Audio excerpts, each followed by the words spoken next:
बिछ गई सियासी विसात, खेला जा रहा है सियासी खेल, जारी है वार पलटवार। शह और मात के खेल में बनाई जा रही है रणनीति। कौन पड़ेगा किस पर भारी, ये कभी भी सिर्फ हस्तक्षेप.com पर अमलेंदु उपाध्याय के साथ।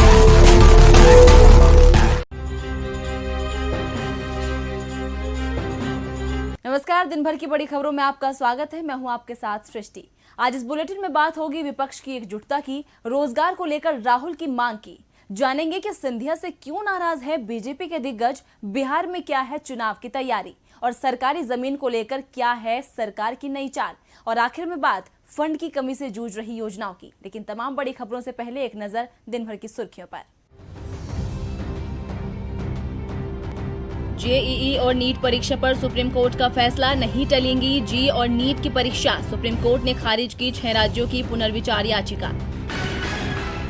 अब राजस्थान में भी स्थानीय लोगों को मिलेगी नौकरी में प्राथमिकता, सीएम गहलोत का बयान। जब अन्य राज्य इस तरह के कानून बना सकते हैं तो राजस्थान क्यों नहीं, अधिकारियों को दिए निर्देश, जल्दी तैयार करें इस संबंध में कानून।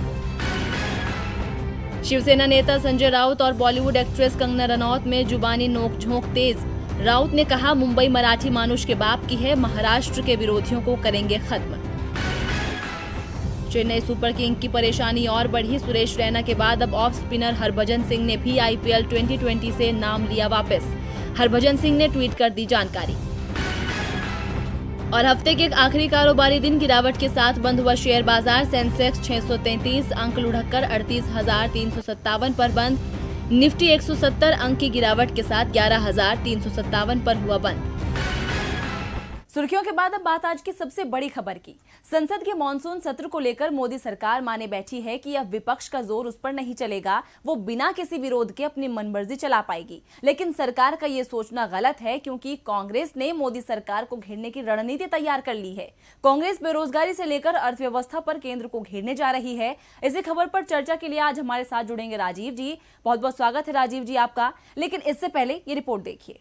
जब कांग्रेस में नेताओं के बगावती सुर उठे तो माना जा रहा था कि पार्टी पूरी तरह बिखर गई। अब मोदी सरकार के सामने कांग्रेस टिक नहीं पाएगी। लेकिन जो कयास लगाए जा रहे थे उन पर कांग्रेस संसदीय पैनल की बैठक के बाद खुद ब खुद विराम लग गया, क्योंकि इस मीटिंग में पार्टी के तमाम दिग्गज नेता शामिल हुए और एकजुटता के साथ मोदी सरकार के खिलाफ आवाज उठाई। वीडियो कॉन्फ्रेंसिंग के जरिए हुई इस बैठक में संसद के शुरू हो रहे मॉनसून सत्र के लिए पार्टी की रणनीति पर चर्चा की गई। बैठक में कांग्रेस नेताओं ने 14 सितंबर से शुरू हो रहे संसद सत्र में ज्वलंत मुद्दों पर चर्चा करने की अनुमति नहीं देने के फैसले का विरोध करने का निर्णय लिया। पैनल में शामिल नेताओं ने उन मुद्दों पर चर्चा की जिन्हें संसद में कांग्रेस पार्टी उठाएगी। संसदीय पैनल ने महामारी के कारण आर्थिक मंदी का प्रमुखता से मुद्दा उठाने का फैसला लिया है। कांग्रेस के पूर्व अध्यक्ष राहुल गांधी ने वीडियो संदेश के जरिए मोदी सरकार पर हमला कर इसकी पृष्ठभूमि भी तैयार कर दी है। इसके अलावा कांग्रेस चीन के साथ लद्दाख में विवाद, लाइन ऑफ एक्चुअल कंट्रोल के हालात, महामारी, शहरी गरीबी, ग्रामीण आबादी पर प्रभाव से जुड़े विषयों पर भी संसद में प्रश्न उठाएगी।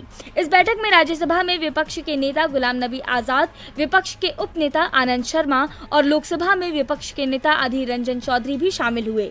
इस मीटिंग के बाद जहां एक तरफ ये साफ हो गया कि कांग्रेस संसद के सत्र में मोदी सरकार को घेरने के लिए पूरी तरह से तैयार है, तो वहीं पार्टी की एकजुटता का भी संदेश दिया गया है। यानी मोदी सरकार के सामने कांग्रेस कमजोर नहीं पड़ी है। राजीव जी, भाजपा कांग्रेस की अंदरूनी कलह का मजा ले रही है और सरकार भी शायद इस बात से कहीं न कहीं खुश थी कि वो संसद सत्र के दौरान इसे विपक्ष के तीखे सवालों का सामना नहीं करना पड़ेगा, क्योंकि मुख्य विपक्षी पार्टी उलझनों में है। लेकिन कांग्रेस के संसदीय पैनल की बैठक में तो पार्टी में पुरानी एकजुटता देखने को मिली और सरकार की नीतियों के खिलाफ पहले के जैसी नाराजगी। तो क्या अब संसद में मोदी सरकार के लिए चुनौती बढ़ गई है? आप क्या कहेंगे? देखिए सृष्टि, मौजूदा केंद्र सरकार अपनी जवाबदेही से बचने की कोशिशें हमेशा से करती आई है, चाहे संसद के सत्र हो या फिर संसद के बाहर उठाए जाने वाले सवाल। मोदी सरकार किसी को जवाब देना जरूरी नहीं मानती। उसका ऐसा रवैया देश ने पिछले 6 सालों में देखा ही है। हमारे प्रधानमंत्री आज तक ओपन प्रेस कॉन्फ्रेंस नहीं कर पाए हैं जिसमें वो पत्रकारों के सवालों का जवाब दे सकें। हमारे पीएम या तो पहले से तय सवालों के जवाब इंटरव्यू के रूप में देते हैं या फिर मन की बात करते हैं, और संसद में भी अपने बहुमत का बेजा फायदा भाजपा सरकार उठाती रही है। संसद में कई जरूरी विधेयक विपक्ष के साथ जरूरी चर्चा के बिना या उसके सवालों का जवाब दिए बिना पारित हो गए। अभी पिछले साल ऐसा ही एक कानून जो है वो देशव्यापी कानून पर देशव्यापी हमने विरोध देखा है, लेकिन ये सरकार केवल अपनी मनमानी करती आई है। इस बार भी पहले प्रश्नकाल को खत्म करने की कोशिश उसने की। अब थोड़े बदलाव के साथ ही सही, लेकिन प्रश्नकाल आयोजित होगा ऐसा कहा जा रहा है, क्योंकि विपक्ष ने सरकार के इस फैसले का पुरजोर विरोध किया था। और सृष्टि, यही विपक्ष की ताकत भी है जिसमें शायद सरकार जिससे घबराती है। कांग्रेस में पिछले दिनों जो मनमुटाव देखने को मिला, उससे भी सरकार को ये लग रहा होगा कि अब लोकसभा और राज्यसभा में उसकी ताकत बटी रहेगी तो सरकार तीखे सवालों से बच जाएगी। लेकिन कांग्रेस ने संसदीय पैनल की बैठक में ये जतला दिया है सृष्टि की संसद में मोदी सरकार के लिए चुप रहना आसान नहीं होगा।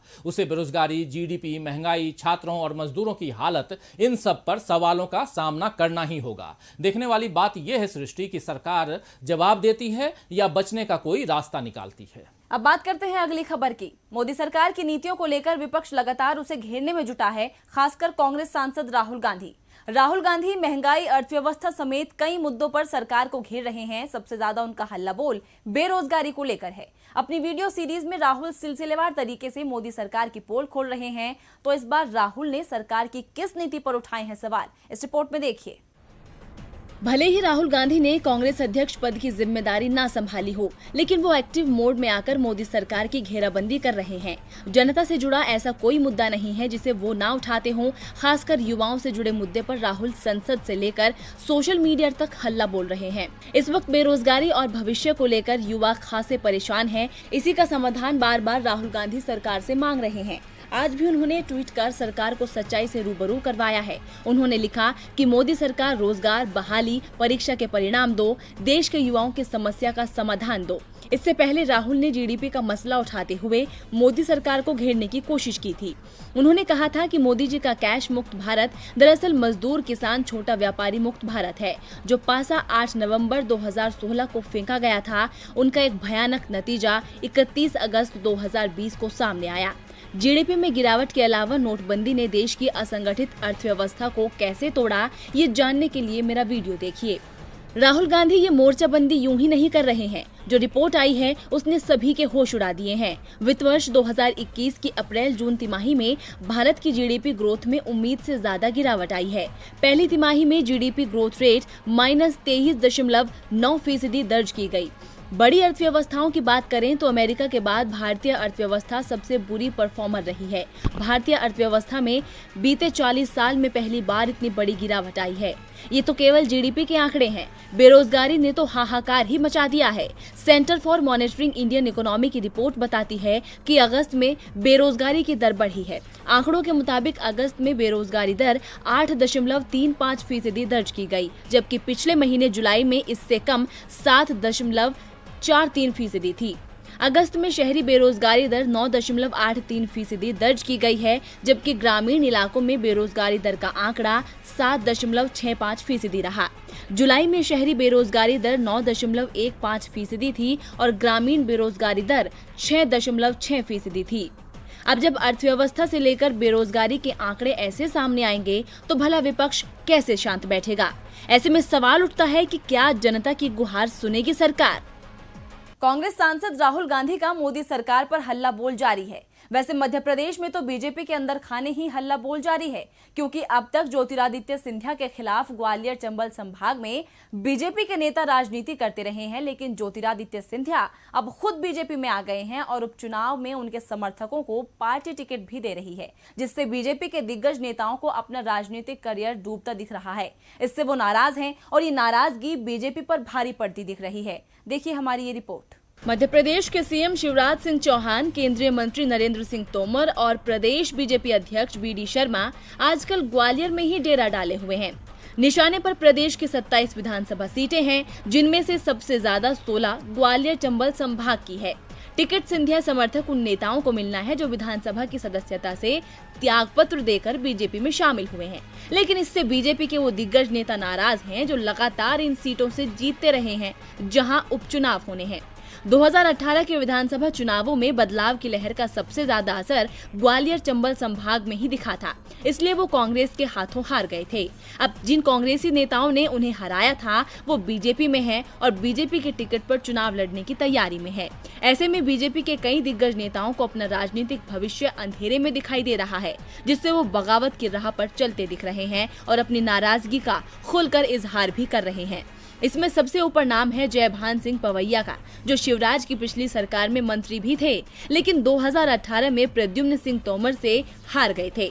तोमर अब बीजेपी में शामिल हो गए हैं और जाहिर सी बात है कि पार्टी उन्हें टिकट भी दे रही है, जिससे पवैया नाराज हैं। पवैया को बीजेपी में सिंधिया परिवार का सबसे बड़ा विरोधी भी माना जाता है, जिसका ग्वालियर में अच्छा खासा प्रभाव भी है। पवैया खुलकर बोल तो नहीं रहे, लेकिन ट्वीट कर अपनी मंशा जरूर जाहिर कर रहे हैं। और उनका एक ट्वीट जिसने बीजेपी की नींद उड़ा दी है। उन्होंने कहा कि सांप की 2 जीभ होती है और आदमी की एक।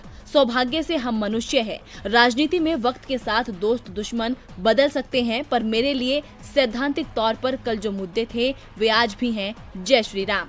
अब पवैया ने सांप किसे कहा, क्यों कहा, इसके कई तरह के राजनीतिक मायने निकाले जा रहे हैं। इसके बाद जयभान को मनाने के लिए शिवराज, बीडी शर्मा, नरोत्तम मिश्रा के साथ खुद ज्योतिरादित्य सिंधिया भी कोशिश कर चुके हैं, लेकिन फिलहाल पवैया सिंधिया के साथ मंच साझा करने को तैयार नहीं है। नाराज नेताओं की फेहरिस्त में लाल सिंह आर्य, माया सिंह, रुस्तम सिंह और अनूप मिश्रा सहित कई लोगों के नाम भी शामिल है और इनमें से कई नेताओं के पूर्व सीएम कमलनाथ के संपर्क में होने की भी खबर है, जिसने बीजेपी की नींद उड़ा रखी है। ऐसे में यदि बीजेपी के अंदर नाराजगी बढ़ती रही तो ग्वालियर चंबल संभाग की 16 सीटों पर पार्टी की राह मुश्किल हो जाएगी।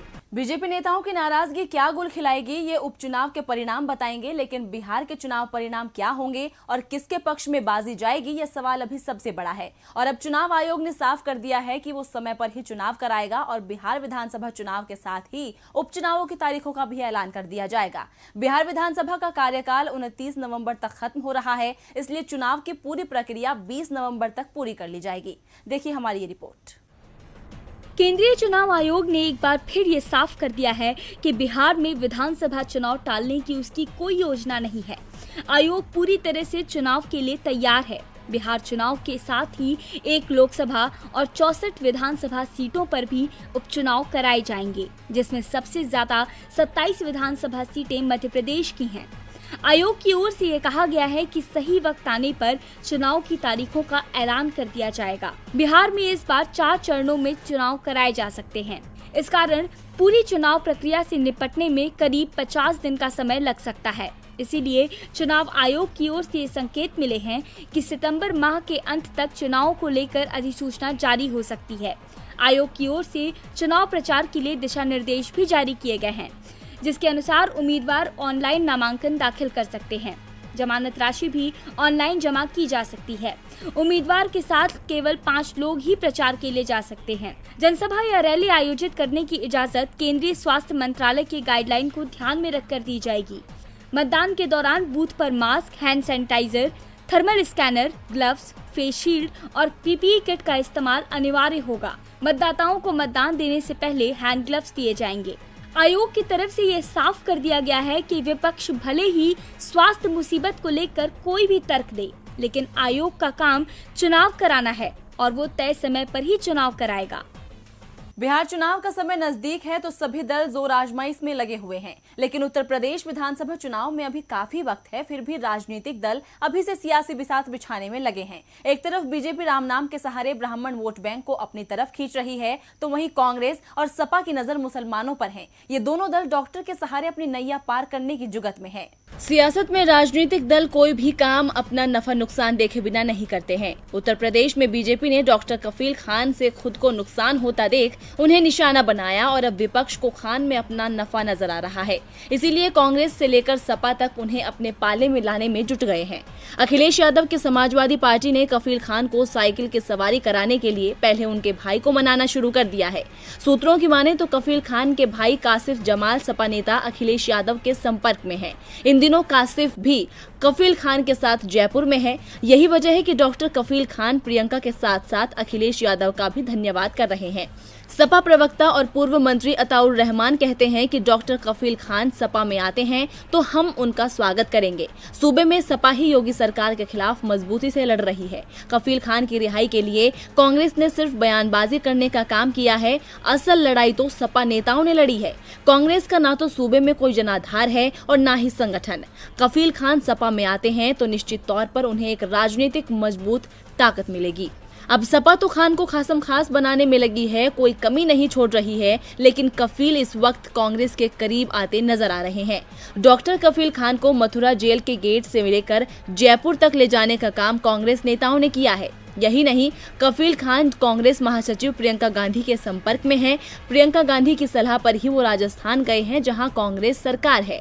इस बात को कफील खान खुद भी स्वीकार कर रहे हैं कि प्रियंका गांधी ने उनकी मदद की है और उनके कहने पर जयपुर आए हैं। वो कहते हैं कि राजस्थान में कांग्रेस की सरकार है, इसलिए हम यहाँ सुरक्षित रह सकते हैं।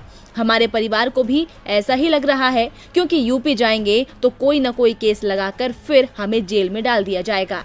बीजेपी के खिलाफ कफील खान के इस विरोध को कांग्रेस अपना हथियार बनाना चाहती है। इसके पीछे की वजह है यूपी में मुस्लिम वोटर्स।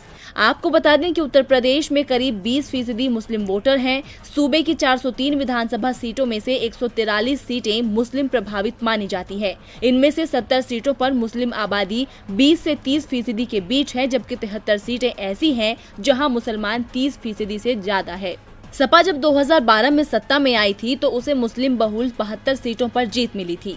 वहीं 2017 में मुस्लिम बहुल सीटों पर बीजेपी कमल खिलाने में कामयाब रही थी, जबकि कांग्रेस मुस्लिम सीट पर खाता भी नहीं खोल सकी थी। ऐसे में अब कांग्रेस की नजर मुस्लिम वोट बैंक पर है और वो कफील खान के जरिए साधने की रणनीति पर काम कर रही है। लेकिन कफील ने अभी अपने पत्ते खोले नहीं है कि वो किस सियासी दल का साथ देंगे। ये दौर ऐसा है जहां सबको डॉक्टर की जरूरत है और डॉक्टर हमारा ख्याल रखते हैं तो हमें भी उनका ख्याल रखना चाहिए। लेकिन लगता है मोदी सरकार को निजी कंपनियों का ख्याल ज्यादा है, तभी तो वो निजीकरण को बढ़ावा दे रही है। बड़ी बड़ी सरकारी कंपनियां जो मुनाफे में चल रही हैं उन्हें तो निजी हाथों में सौंपा ही जा रहा है। अब और सरकारी जमीन को भी निजी हाथों में सौंपने की तैयारी शुरू हो गई है। इसके लिए एक एजेंसी का गठन भी किया जा रहा है। तो इस रिपोर्ट के जरिए जानते हैं कि क्या है सरकार की चाल। मोदी सरकार रेलवे, हवाई अड्डा, LIC, BPL सहित तमाम बड़ी कंपनियों को धीरे धीरे निजी हाथों में सौंपती जा रही है। अब सरकार ने एक साथ कई कंपनियों को बेचने की तैयारी कर ली है और कहा जा रहा है कि जिन कंपनियों को बेचा जाएगा वो या तो घाटे में चल रही हैं या उसकी हालत बहुत खराब हो चुकी है और वो बंद होने की कगार पर हैं।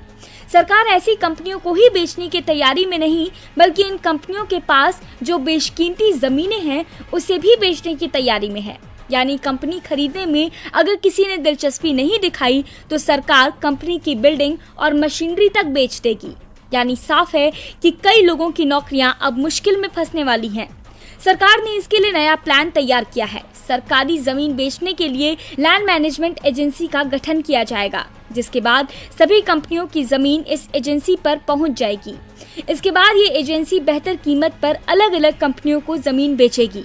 इस जमीन पर इंडस्ट्री और हाउसिंग दोनों ही तरह के प्रोजेक्ट काम कर सकेंगे। जो जमीन राज्य सरकार से लीज पर ली गई है वो राज्य सरकार को वापस दे दी जाएगी। सरकारी जमीन बेचने को लेकर प्रधानमंत्री कार्यालय में महत्वपूर्ण बैठक भी हो चुकी है और इसके बाद एक प्रस्ताव तैयार किया गया है, जिसे कैबिनेट के पास भेजा जा चुका है और कैबिनेट की अगली बैठक में इस पर मुहर भी लग सकती है। शुरुआत में 1 दर्जन से अधिक कंपनियों की जमीन बेचे जाने की योजना है, जिसमें HOCL, स्कूटर्स इंडिया, BPCL जैसी कंपनियां शामिल हैं। यानी साफ है कि सरकार अब हर चीज को निजी कंपनियों के हाथों में देने की तैयारी कर चुकी है। और बुलेटिन के आखिर में बात फंड की कमी से जूझ रही सरकारी योजनाओं की। मोदी सरकार दावे करती है अन्नदाताओं की दोगुनी आय करने की, लेकिन हकीकत क्या है ये कोई और नहीं बल्कि अन्नदाता ही जान सकता है, क्योंकि आय दोगुनी होना तो दूर की बात है, फिलहाल तो सरकार कृषि योजनाओं के लिए बजट तक नहीं बढ़ा पा रही है। जी हाँ, वित्त मंत्रालय ने कृषि योजनाओं के लिए बजट बढ़ाने से साफ इनकार कर दिया है। देखिए एक रिपोर्ट।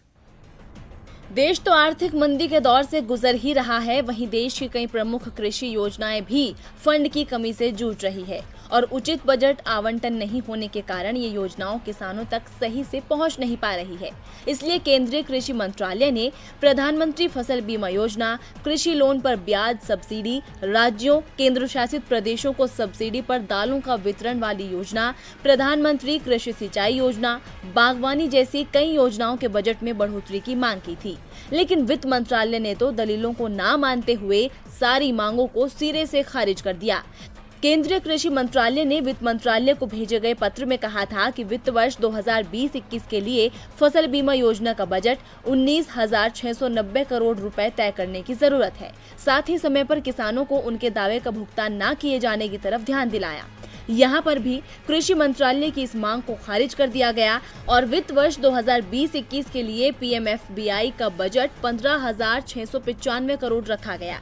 बता दें कि रबी के सीजन में 2019 और 20 में दावा भुगतान की समय सीमा पूरी होने के करीब 1.5 महीने बाद भी किसानों के 80% दावों का भुगतान नहीं किया गया। इस सीजन में 3,750 करोड़ रुपए का दावा किया गया था, जिसमें से किसानों को सिर्फ 775 करोड़ रुपए का भुगतान किया गया। दरअसल वित्त वर्ष 2019 और 20 के लिए PMFBY के तहत 14,000 करोड़ रुपए का आवंटन किया गया था। इसमें से पहले 6 महीने में सितंबर 2019 तक 9,620 करोड़ रुपए यानी 69% धनराशि खर्च की जा चुकी थी। इसी आधार पर कृषि मंत्रालय ने वित्त वर्ष 2019-20 के बजट को भी 14,000 करोड़ रुपए से बढ़ाकर 20,465 करोड़ रुपए करने की मांग की थी, लेकिन वित्त मंत्रालय ने इसे और कम करके 13,640 करोड़ रुपए कर दिया। गौरतलब है कि कृषि मंत्रालय ने किसानों को लाभकारी मूल्य देने वाली योजनाओं और प्रधानमंत्री अन्नदाता आय संरक्षण योजना का बजट बढ़ाने की मांग की थी, लेकिन वित्त मंत्रालय ने इसे खारिज करते हुए वित्त वर्ष 2020 और 21 के लिए इनका बजट पिछले साल दिए गए बजट से भी कम रखा। अब समय पर दावों का भुगतान न होने पर किसानों को दोहरी मार पड़ती है। प्राकृतिक कारणों के चलते पिछली फसल तो बर्बाद होती ही है, साथ ही भुगतान न होने के कारण पैसे की कमी के चलते किसान अपनी अगली फसल सही से नहीं लगा पाता है और वित्त मंत्रालय है कि कटौती पर कटौती किए जा रहा है। अब ऐसे में सवाल उठता है कि किसान सरकार से क्या उम्मीद रखे, क्योंकि तंगी की हालत में तो आत्मनिर्भर बनना भी किसी चुनौती से कम नहीं है। तो फिलहाल दिन भर की बड़ी खबरों में इतना ही। देखते रहिए DB लाइव। नमस्कार।